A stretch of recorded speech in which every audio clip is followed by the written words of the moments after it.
آج ہم ایک بہت ہی اہم سوال پر بات کرنے والے ہیں جو اکثر ذہنوں میں گردش کرتا ہے۔ اس کے لیے ہم مرتضیٰ مطہری کے کام اسلام اور عصر حاضر کی ضرورت سے رہنمائی لیں گے جو اس موضوع پر ایک گہری نظر ڈالتا ہے۔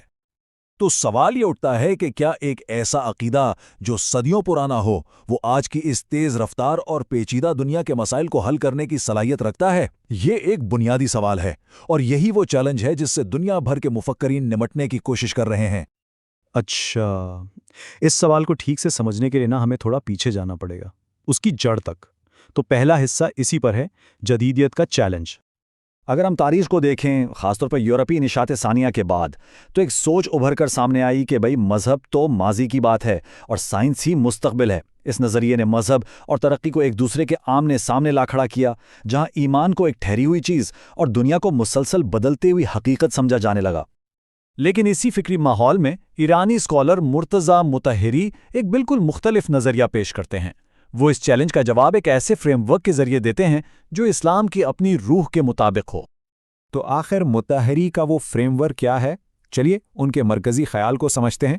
ہمارا اگلا حصہ اسی پر ہے، اسلام کا متحرک تصور۔ یہاں پر دو بالکل الگ الگ سوچیں ٹکراتی ہیں۔ ایک طرف ہے جامد مذہب کا تصور، یعنی ایک ایسا دین جو وقت کے ساتھ بدل نہیں سکتا، جو فکسڈ ہے۔ دوسری طرف ہے متحرک ایمان کا نظریہ جو مطہری پیش کرتے ہیں۔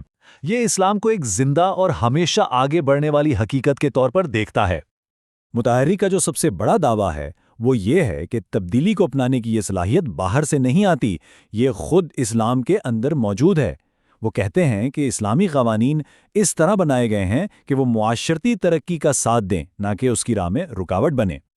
اور یہیں پر ایک بہت ہی زبردست سوال پیدا ہوتا ہے، اگر اصول ہمیشہ کے لیے ہیں تو وہ بدلتی ہوئی دنیا کے ساتھ کیسے چل سکتے ہیں؟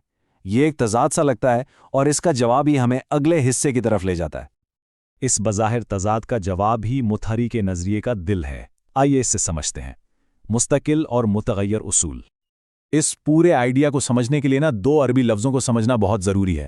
ایک ہے ثابت، یعنی وہ اصول جو ہمیشہ ایک جیسے رہتے ہیں، جو فکسڈ ہیں، اور دوسرا ہے متغیر، یعنی وہ چیزیں جو وقت اور حالات کے ساتھ بدل سکتی ہیں۔ یہی فرق اس پورے نظریے کی بنیاد ہے۔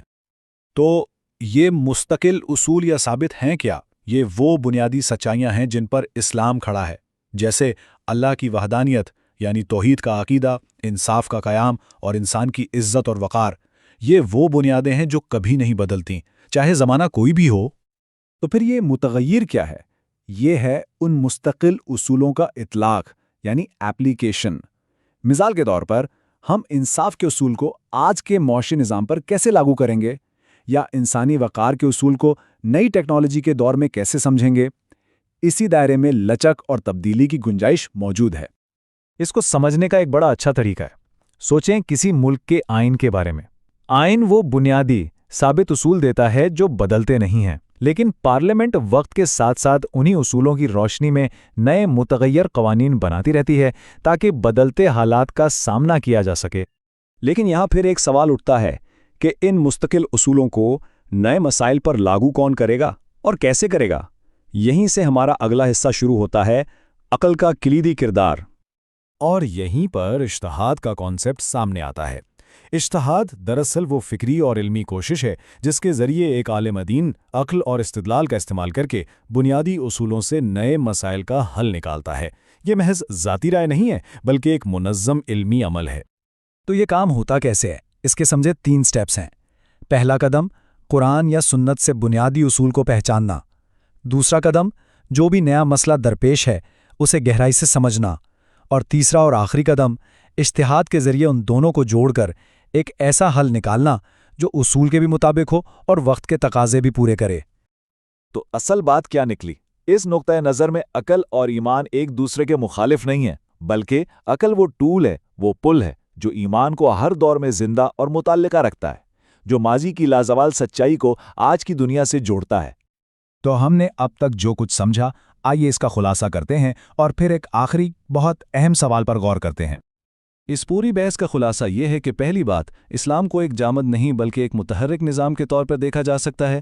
دوسری بات، اس کی یہ لچک ثابت اور متغیر اصولوں کے فرق میں چھپی ہوئی ہے۔ اور تیسری بات، اس لچک کو عملی جامہ پہنانے کا جو طریقہ ہے وہ اجتہاد ہے جو اسے ہر دور کے لیے قابل عمل بناتا ہے۔ یعنی آخر میں یہ نظریہ اسلام کو محض پرانے قوانین کی ایک فہرست کے طور پر نہیں دیکھتا، بلکہ اسے زندگی گزارنے کا ایک ایسا عقلی اور لچکدار فریم ورک سمجھتا ہے جو ہر دور کے چیلنجز کا سامنا کرنے کی پوری صلاحیت رکھتا ہے۔ یہ فریم ورک ایک بہت ہی طاقتور حل پیش کرتا ہے، لیکن یہاں ایک آخری سوال ضرور پیدا ہوتا ہے۔ آج کی دنیا میں ایک متحرک ایمان کے اس نظریے کو مکمل طور پر اپنانے میں اصل رکاوٹیں کیا ہیں؟ اس پر غور کرنا اپنے آپ میں ایک بہت بڑا فکری چیلنج ہے۔